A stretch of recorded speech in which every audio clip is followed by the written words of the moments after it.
¿Qué tal, camaradas vitales socialistas? Los saluda su amigo Eric el Rey Castañeda, una vez más para invitarlos a que se suscriban a mi canal de YouTube Eric Castañeda Ochoa. En Facebook me encuentran como Eric Vikingo, en Instagram como Águila Vikingo 23, en Twitter como Eric Castañeda. Espero estar en contacto con ustedes para seguirnos aventurando en este enigmático y maravilloso mundo de las ciencias sociales, específicamente de la historia tanto de México como universal. Muy bien.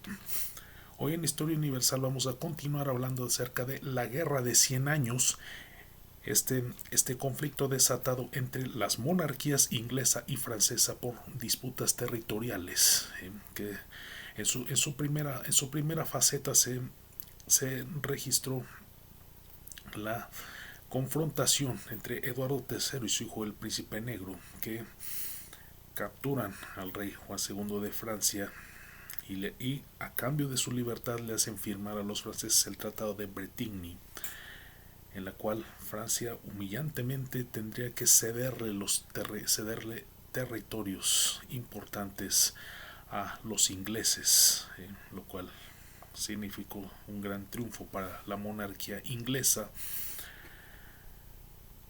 Y aparentemente la firma de este tratado de Bretigny significaría la paz.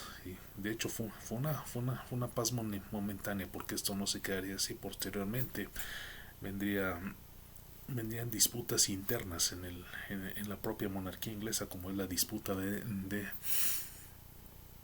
el ducado de Bretaña, o la sucesión de Bretón, en la cual se confrontaron dos dinastías, la que es Montfort y Valois, que finalmente terminó siendo la victoria para Montfort, que se convertirían en los duques de Bretaña, pero al no encontrar apoyo de los propios ingleses, terminarían avasallándose ante la monarquía francesa. Entonces eso prolongó aún más el conflicto. Y ocurre entonces aquí que esta otra faceta de la Guerra de 100 años coincide con la llegada al trono de Carlos V de Francia, quien una vez, llegando al trono, valga la redundancia, reanuda nuevamente las hostilidades con la monarquía inglesa, con quien ya venían manteniendo esta dura confrontación que marcó la Guerra de 100 años, y en la cual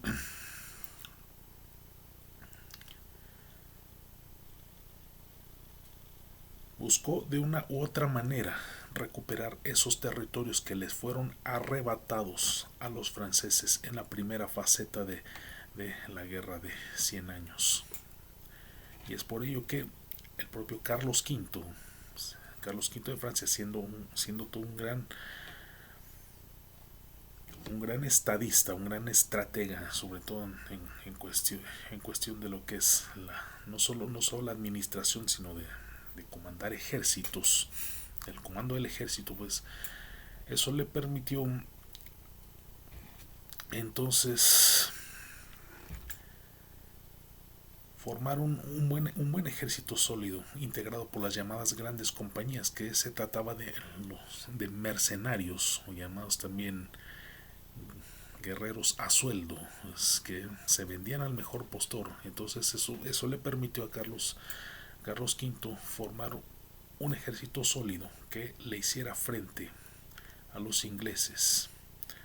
Y es por ello que la gran prioridad y la gran misión de Carlos V de Francia, cuyo reinado data de 1364 a 1380, o sea, justamente durante todo su reinado, se registró esta otra faceta de la Guerra de 100 años, como lo fue la recuperación de algunos, no todos, algunos territorios que le fueron arrebatados a Francia durante la primera faceta, con ese tratado de Bretigny, que fue la negociación a cambio de la liberación del rey Juan II de Francia, que estaba cautivo. Entonces, como les mencionaba, Carlos V, Carlos V de Francia,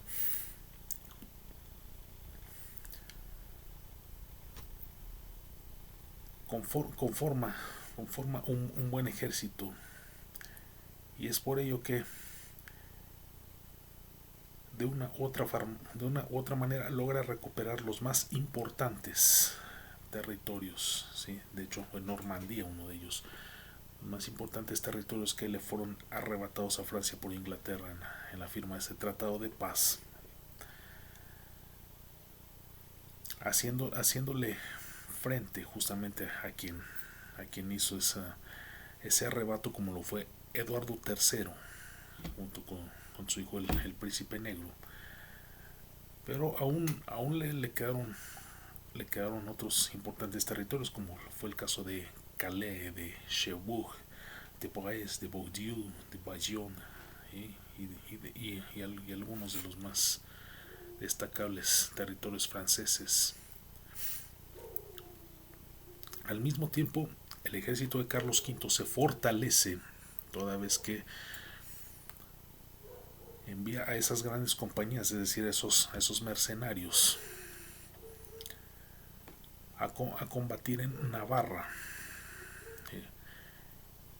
Y es justamente en los reinos de Navarra y Castilla que consigue ese gran apoyo, y logrando con ello derrotar a los ingleses, y con ello recuperar algunos territorios arrebatados durante esa firma de tratado de paz. Eh, por otra parte, otro de los aspectos destacables que ocurridos durante el reinado de Carlos V de Francia fue que se produjo el cisma de Occidente. ¿Sí? Ya había habido un cisma de Oriente durante el Imperio Bizantino. Ahora, en este caso, ya fue en el marco de la Guerra de 100 Años, de hecho, lo que fue el cisma de Occidente, que fue una ruptura interna entre el episcopado, por la cuestión que de hecho fue totalmente distinto. Mientras el cisma de Oriente fue la ruptura entre la Iglesia Católica Romana y la Iglesia Católica Ortodoxa de Oriente, en este caso fue disputas entre cardenales por el pontificado, que de hecho en ese tiempo la sede del pontificado era en Aviñón, y el objetivo era regresar la sede a Roma, y cosa que justamente había sucedido. Y es que de hecho el propio Carlos V interviene en ese conflicto episcopal, en el cual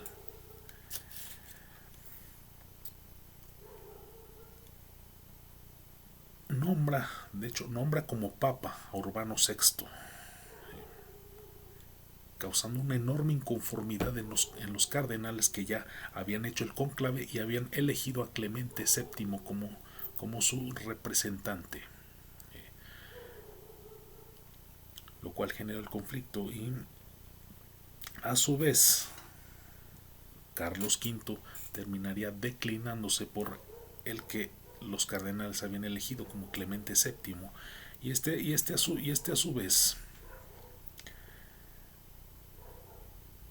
vez le devolvería el favor al rey Carlos V, a tal grado de que le prometería regresar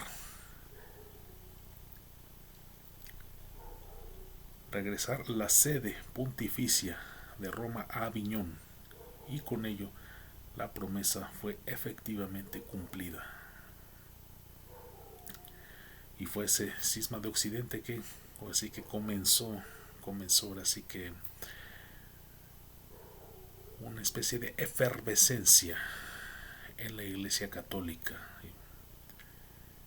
Y aunado a los estragos que posteriormente llegaría a dejar esta guerra de 100 años, vendría entonces la decadencia de este sólido sistema que predominó, ha predominado durante la Edad Media, que de hecho iremos abordando más adelante.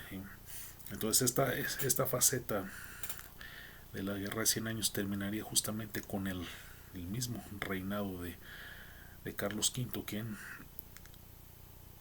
sería a causa de una grave enfermedad, la cual fallecería en 1380 y sería sucedido por su hijo Carlos VI, quien sería absolutamente todo lo contrario. O sea, mientras Carlos V llevó un buen reinado, Carlos VI sería todo lo contrario, y más que todo por su enfermedad mental, de la cual abordaremos más adelante en la siguiente sesión. Muy bien, eso es todo. Saludos.